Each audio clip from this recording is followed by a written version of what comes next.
Okay, so we're going to start with something nice on the parsha, connecting Netilas Yadayim, Kedusha, with the parsha. This week we have a small piece from the Shvilei Pinchas, who's known as the Belzerav, Pinchas Friedman.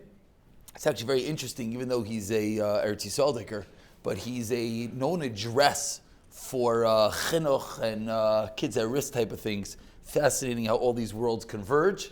He happens to be a master Talmud Chacham. He doesn't need my hesped right now. So let's start. Let's learn a little bit. He says over here. We'll read a few lines from him. He says, "It's a pella. It's a wonder. Why did Chazal require netilas yadayim for srach truma tuma? We saw last week one of the reasons we wash our hands is because of truma.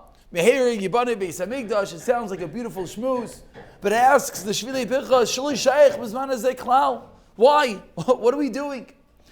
So he goes on to explain that the ikar parnasa of a person is misyachis to lechem, to bread. Not necessarily is everyone a baker, or is everyone a farmer, but even one who's in a bank, or one who's making money. It really all comes back to the colloquial bread, we'll call it. As the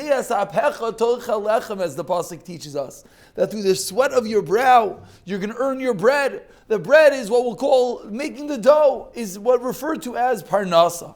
So he says that the ikar nisayon, the main test that there is to a person, bepu'ulais hayodayim, is that your hands, you feel like you made it. I made this money. I created this bread. Shayetzer, the Yetzer Hara, tests us. Lahapiloi b'ta'os. He tricks us to think. You sit down to a beautiful meal. You go to a fancy restaurant and you say, "Who's paying for this? I'm paying for this." How am I paying for this? Because I worked hard and I made money and I'm paying for this. Similar back Bizman Chazal. I planted the seeds and I worked the field and I got the wheat and I ground it and I made the bread, and now, this piece of bread, this loaf of bread, one feels. It's all from me. Therefore, Chazal were mitakein, they made a takana, the mitzvah of netilas yadayim. Before you eat specifically, bread. To be mitahir yourself, to purify your hands from any machsheves pigel, from any bad thought, says the Shvilei Pinchas. And now, so what does this have to do with our parsha? How could we connect this to our parsha? Is perhaps this one. This is says in Parshas Emor, that when you bring a carbon taida. So how long do you have to eat a carbon taida? You have a day and a night. Whereas other karbanos, for example, the shlamim, you have 2 days. So number one, why for the carbon taida do you have less amount of time to eat it?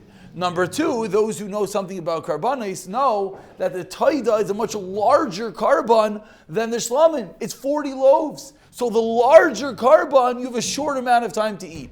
Why is that? So the Netziv famously answers that the design of the Torah was that you bring a taida, you're saying thank you to Hashem. You don't say thank you quickly. You don't say thank you by yourself. We're going to require you to bring this massive carbon with tons of food, have a short amount of time to eat it. Why? So you create a party. Nidare Lashem Hashalem. You pay back your neder, you say thank you to Hashem. In order to say thank you, it has to be done in the public fashion. It has to be done in a grand fashion. So the way that we're connecting this is the more that we recognize where everything comes from. What does it mean to say thank you to Hashem for something? It means I recognize that I didn't do this. It's the exact opposite of koichi v'aitzim yadi. Koichi v'aitzim yadi is, who made this? Me. Hashem, okay, whatever, you sort of keep the world running perhaps. But I'm the one that did this, I'm the one that did that. To go against the koichi v'aitzim yadi is to say thank you to Taidil Hashem, which we're starting with by washing our hands. We're going to continue with by making a bracha on washing our hands. And over here he brings out a beautiful story with Rav Gustman. I think it's actually a famous story. I only think that because I heard the story. That's the way it works. When you know the story, you think it's famous. So Rav Gustman would water the flowers in yeshiva each and every day. And one day a Talmud comes over and says, Rosh Yeshiva, why are you watering the flowers? I think we could get someone else to water the flowers. And Rav Gustman explains that many years ago, he was a Talmud of Rav Chaim Eiser. And he used to go on a walk with Rav Chaim Eiser, and as they were walking through the woods, Rav Chaim Eiser would point out, this plant is like this, and this flower is that, and this little thing you could eat, and this one is poisonous.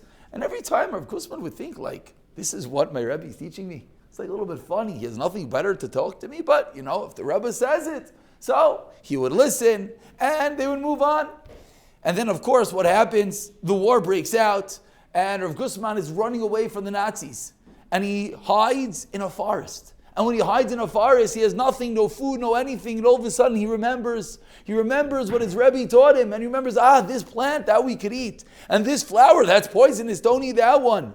And that which his Rebbe taught him sustained him and allowed him to be able to find food and eat. So when he survived the war, he made a Kabbalah that he wanted to give a karas hatoiv back to the plants, back to the shrubbery.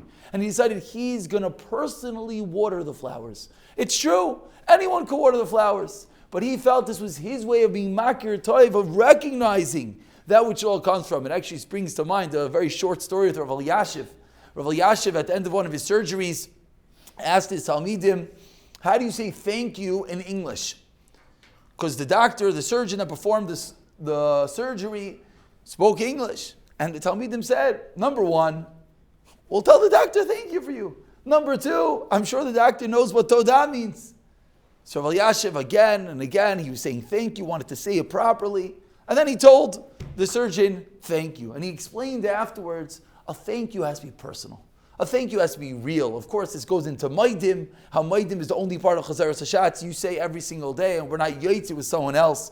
But to tie it all together teaches the Shvilei Pinchas. This is why before we eat bread, we're washing our hands. We're washing our hands to say this bread, this food, this parnasa is not all about me. Yes, I may have been the vehicle and the conduit to work, to do my hishtadlos, to make that money. But ultimately, it's not koichi v'aitzim yadi. Ultimately, it comes from Hashem. So we wash our hands, we're matayr ourselves, and we recognize that everything comes from Hashem, eventually leading up to the thank you that we'll give. And we'll also recall the thank you that has to be done in public fashion, as the Nitziv tells us, the Karban Taida has to be in a grander fashion than all other Karbanis. So with that, we